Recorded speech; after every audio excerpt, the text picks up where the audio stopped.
Hello, welcome to Eye on Africa here on France 24. I'm Yinka Etade. Here are the stories making headlines across the continent. Mozambique's Constitutional Council greenlights the ruling party's victory in October's election. The Frelimo party now set to continue its half-a-century hold on power, despite accusations of vote rigging by supporters of the opposition who took to the streets in deadly protests for weeks. At least 67 people killed in a series of stampedes that have rocked Nigeria. It was double tragedy over the weekend as dozens died in a crush during food handouts in the southeastern city of Ambara and in the capital Abuja. And he's the iconic voice behind the opening chant in The Lion King, and 30 years on, composer Lebo M returns to the Pride Lands for the prequel Mufasa. We'll talk to the legendary performer about his stellar career later on in the programme. It's good to have you with us. We're going to begin the programme in Mozambique, where the country's highest court has upheld the ruling party's victory in October's disputed presidential election. The vote had triggered weeks of deadly protests by supporters of the opposition, who accused the Frelimo party of vote rigging. Dozens were killed. Mozambique's Constitutional Council says irregularities in the election did not substantially influence the results. France 24's Tom Canetti has more.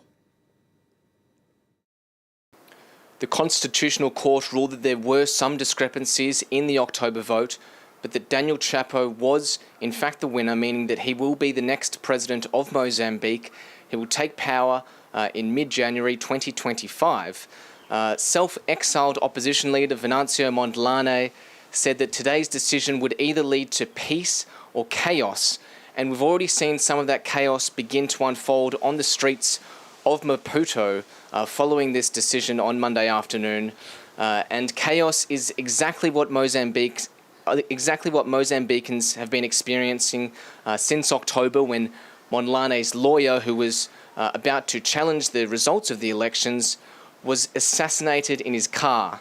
That led to nationwide protests where about 130 people have been killed, including most recently last week, a live blogger who was shot and killed whilst recording live on Facebook in a town near the South African border.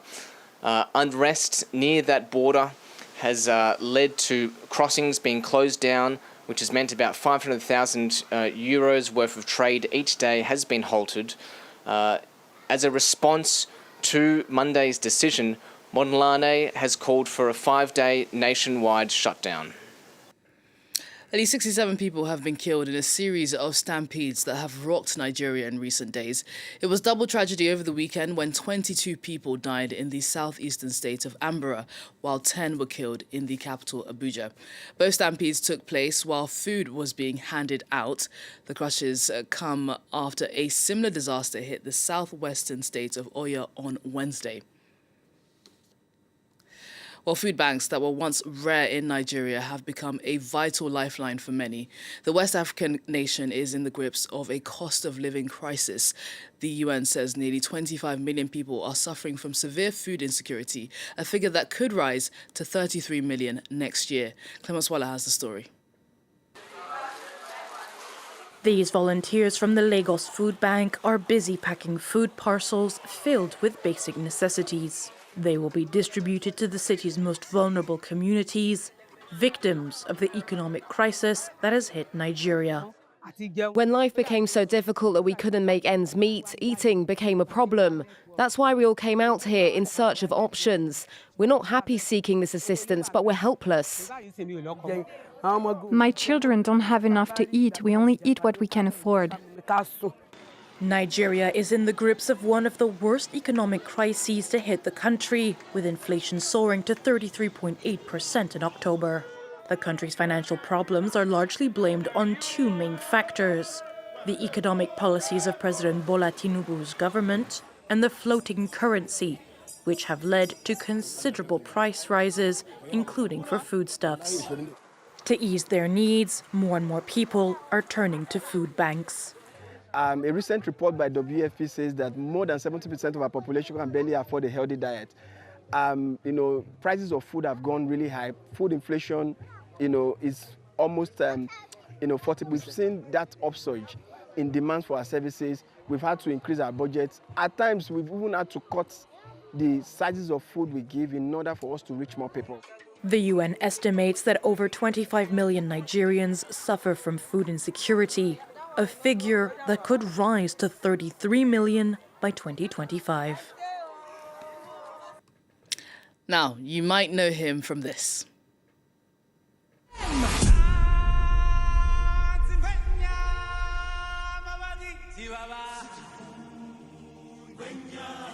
Three decades on from the release of the original film, The Lion King has roared back into movie theatres with its prequel, Mufasa.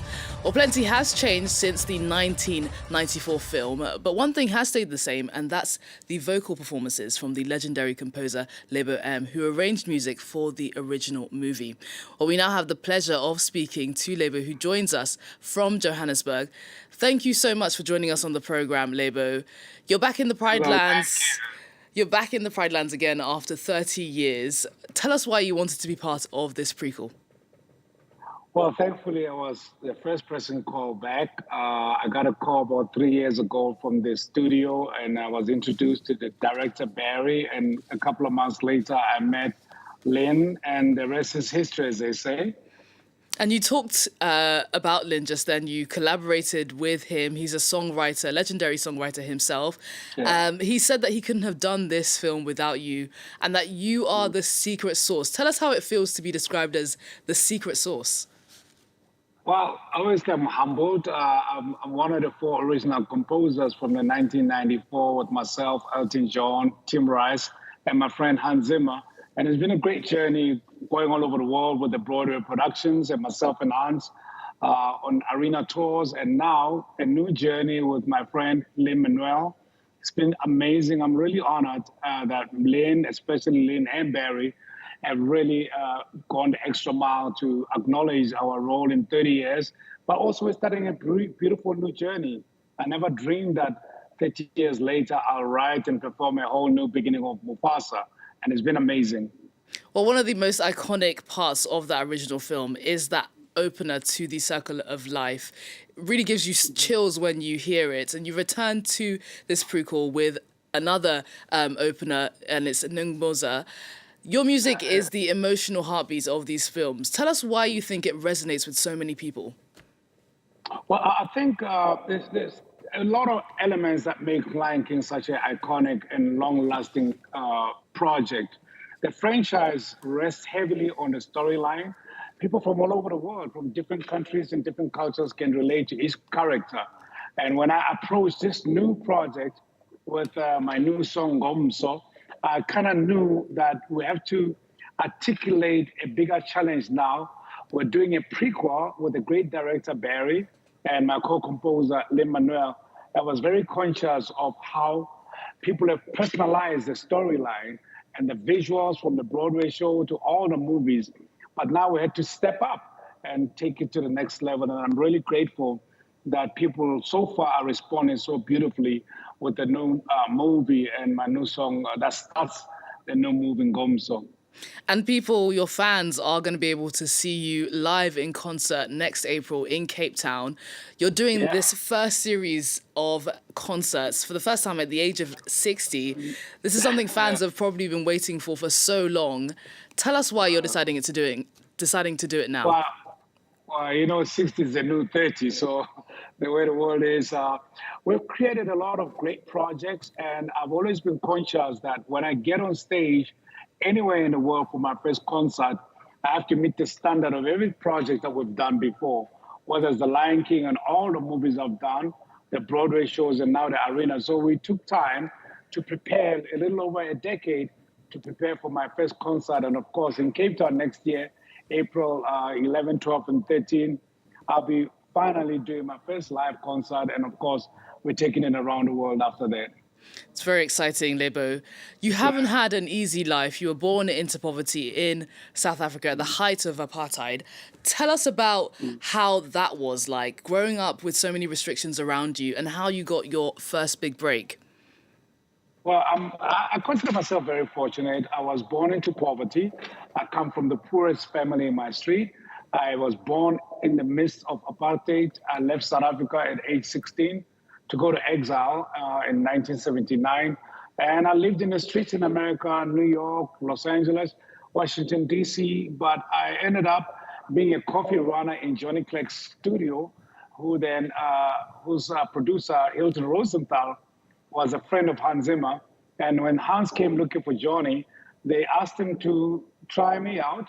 And then I went and did my first movie with Hans, The Power of One, which opened the door for me and Hans to be brought in for The Lion King. So, and the rest is history, but that's a long short of it. And it's been great since then. I mean, I've done so much. We've done the Oscars, the Grammys, and I've produced The Lion King South Africa.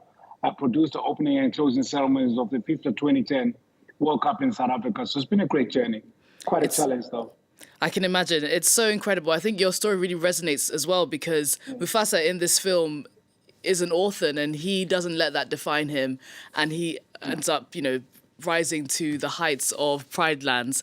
Thank you so much for joining us on the programme, Lebo. We really enjoyed hearing about your experience in this film and really best of luck with those concerts that you're going to be giving in Cape Town in April. Thanks so much for joining us. Thank you very much. Well, that's it from all of us on the Eye on Africa team. Thanks so much for your company and do stay tuned. There's plenty more to come here on France 24.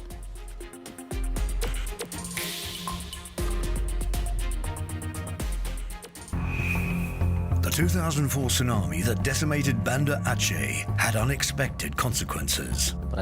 All the other buildings were destroyed. Only the mosque survived. The tsunami kick-started the peace process. The Indonesian government focused its energy on rebuilding. Humanitarian aid and international presence brought peace, but for many, the disaster was a divine retribution. To all residents of Banda Aceh, we request you to cease all business activity when the call to prayer is made. Today, the entire province is under Sharia law. If you're caught with a member of the opposite sex that you don't have family ties with, it's 10 lashes or 10 months in prison. Watch Banda Aceh Revisited on France 24 and France24.com.